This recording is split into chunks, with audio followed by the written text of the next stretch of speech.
Your FireDETEC system is easy to install in just 6 steps. First, attach the cylinder assembly. Then, install the sensor tubing system. 3. Attach an end-of-line device. 4. Install the discharge tubing system. 5. Connect tubing to the valve.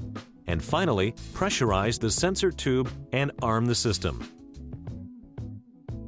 To get started, confirm that you have all pieces of the FireDETEC kit in place and make sure you have the necessary tools for the installation. Plus, be sure to turn off any electricity before you start.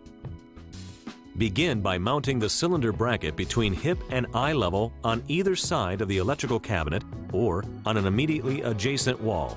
Be sure the wall or panel is capable of holding at least 20 kilograms of weight.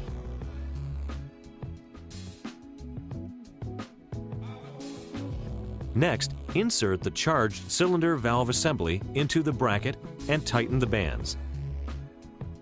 Be sure that the discharge port is facing outwards. About 10 meters of special FireDETEC sensor tubing needs to be woven back and forth throughout the protection zone in wide loops. Since heat rises, it is important to place the heat-sensitive tubing above the circuitry as close to the wires as possible. Be sure not to crease or crush the tube at any time, as this can cause leaks. You will want to firmly attach the sensor tubing by placing a clip about every 40 centimeters.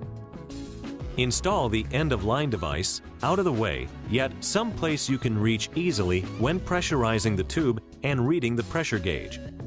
Attach the sensor tubing by inserting the tube into the fitting and tightening it. The end-of-line device can be attached to the cabinet wall with a self-adhesive bracket. The discharge system consists of the discharge tubing, fittings, and the nozzle. Start by identifying where you would like to place the nozzle. Ideally, it should be placed on the enclosure ceiling in the center, or if that is not practical, then on the side pointing towards the center. The discharge tubing is normally installed outside the cabinet. Measure and cut the tubing to length, and join the pieces using the appropriate tube fittings. Clips must be used about every 40 to 50 centimeters to avoid displacement during discharge. Attach the nozzle to the tubing via a special adapter fitting. Now, connect the sensor tube and discharge tube to the cylinder valve. Screw the tubes into their respective ports on the cylinder valve and wrench tighten. Take a charging cylinder filled to 16 to 20 bar with either nitrogen or CO2 and a special filling adapter. Attach the filling adapter by unscrewing the pressure gauge in the end-of-line device.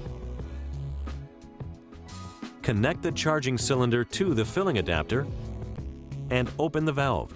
The tube will pressurize instantly. Then, close the cylinder valve and unplug the filling adapter coupling and replace the gauge. The pressure gauge needle should now be in the green zone, indicating that the sensor tubing is properly charged. You may now open the cylinder valve. Congratulations! Your FireDETEC system is now successfully installed and fully armed. You'll enjoy years of extra protection to help keep your vital electrical equipment running.